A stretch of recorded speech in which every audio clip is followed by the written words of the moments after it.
Welcome to part 2 of the Charity Commission for Northern Ireland's registration workshop.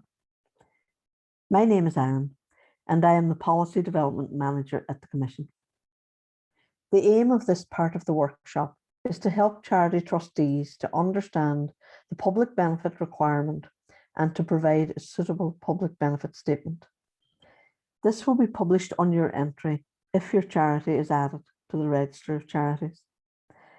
The online workshop has been recorded in 4 parts. Each part of the online workshop is important and we would urge you to watch each part.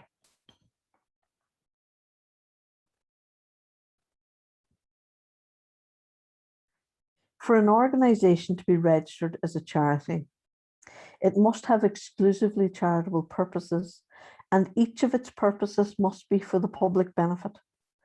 The Charities Act requires the Commission to produce guidance on public benefit and places a legal requirement on charity trustees to have regard to this guidance.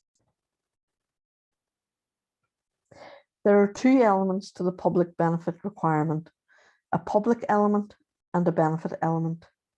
Each must be present and each must flow from the purposes. The nature of the public benefit and the way it may be demonstrated will be different for each purpose and for each organisation. So the public benefit requirement, the benefit element. This is the way in which an organisation's purposes are beneficial and the extent to which they are beneficial. The benefit must flow from the charity's purposes, be capable of being demonstrated, be beneficial, not harmful. The public element, the organisation must know who the intended beneficiaries are and how they might benefit.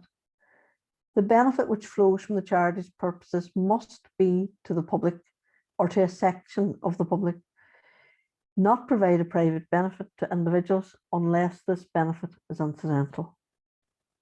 We will look later at what is meant by beneficial, not harmful, and what is meant by an incidental private benefit. The Commission has produced guidance and charity trustees must have regard to it. The public benefit requirement is relevant when you're starting a charity, registering a charity, running your charity, and reporting on your charity.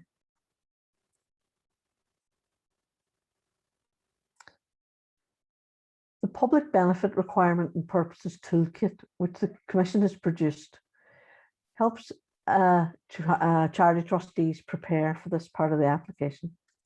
Charity trustees must explain the public benefit flowing from each of the purposes. The purposes and public benefit toolkit has 3 sections: reviewing the organisation's purposes, completing the public benefit statement, example purposes, and completed public benefit. The concept of public benefit can be challenging for trustees. Many are used to explaining to funders and supporters what your charity does and how well you do it. But the public benefit requirement asks a different question. What is the benefit that those who come to your charity gain? Your public benefit statement answers this question. From the toolkit, you will see that this does not have to be explained in detail. It's a high-level, broad description that is required.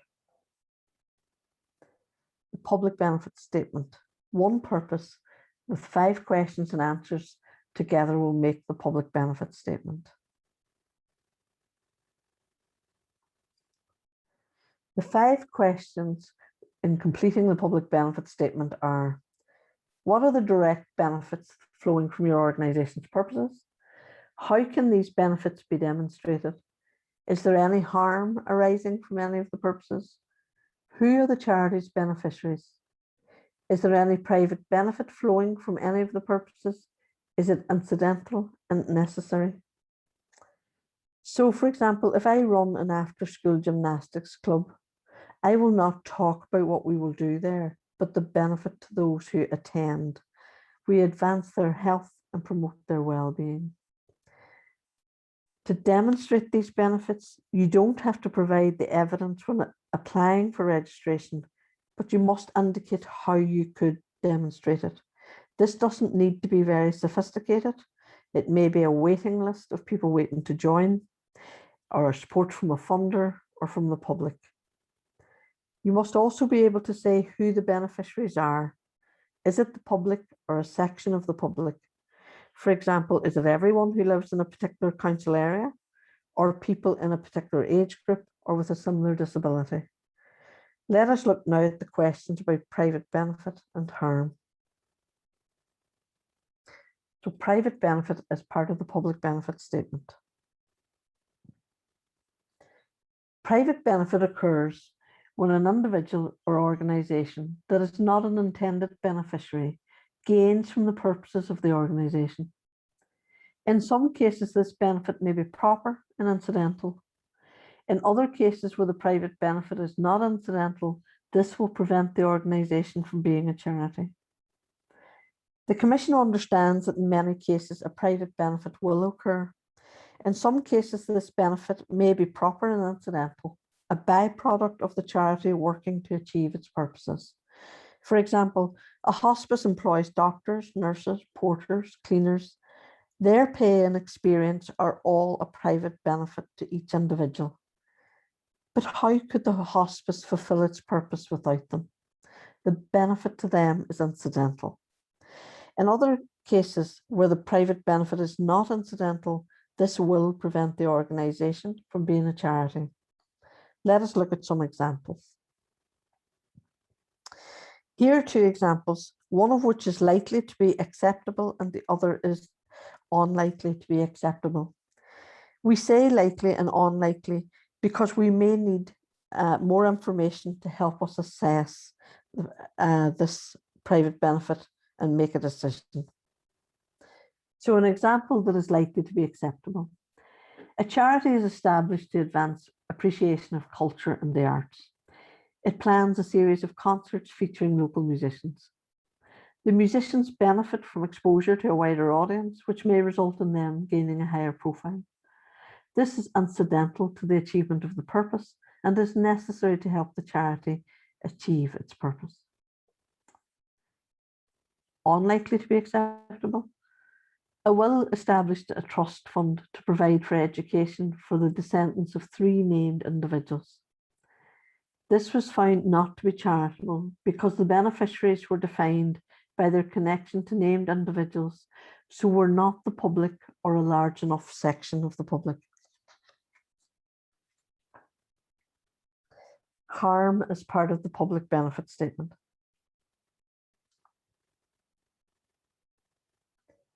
The risk of harm in the public benefit statement.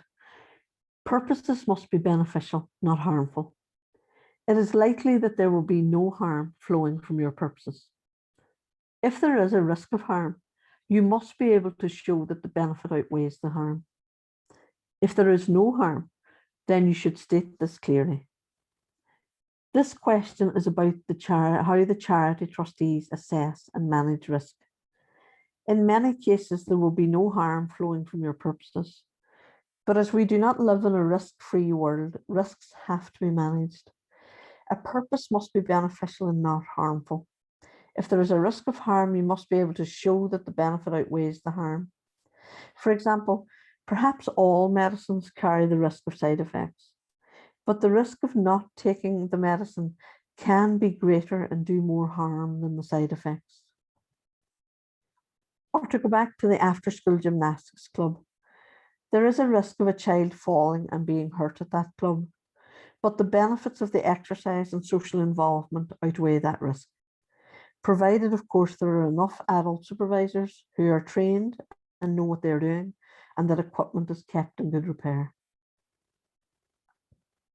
The public benefit statement is a practical exercise. We'll go through this practical exercise using the purposes and public benefit toolkit that's available on the Commission's website to create a public benefit statement. Remember the 5 questions that make up the public benefit statement. What are the direct benefits flowing from your organisation's purposes? How can these benefits be demonstrated? Is there any harm arising from any of the purposes? Who are the charity's beneficiaries? Is there any private benefit flowing from any of the purposes? Is it incidental and necessary? So here's a purpose for a medical charity. Really, the overarching purpose is the advancement of health but it's worded here as many purposes are not particularly clearly. So the purpose is to provide nursing care and medical treatment to people living with illness X in Northern Ireland. So they're established to advance health through providing nursing care and medical treatment.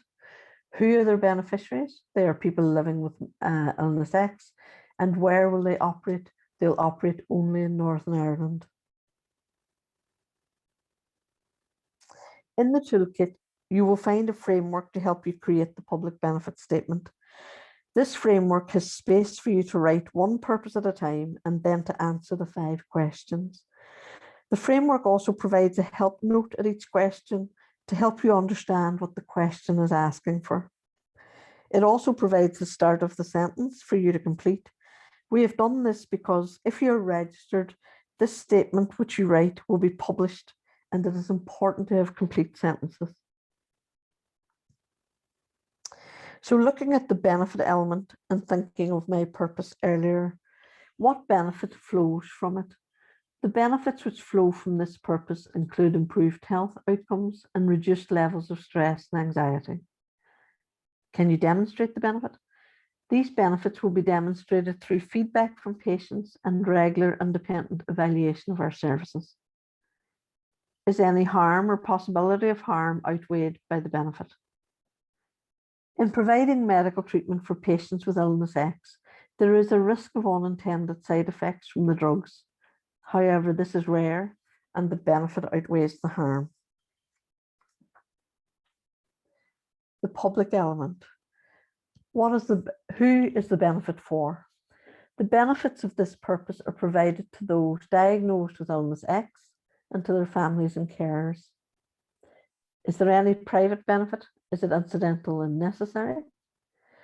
A private benefit flowing from this purpose is that gained by a local pharmacy which undertakes to supply all medications to this charity at a discount.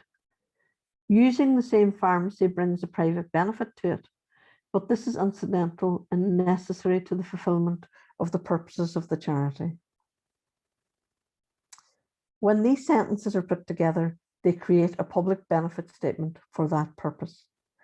We would strongly recommend that you use the toolkit to prepare your answers to the public benefit statement questions. If you draft them onto a separate page on your laptop, desktop, you will be able to cut and paste them into the online application. Thank you for listening. That's the end of part 2 of the Commission's registration workshop.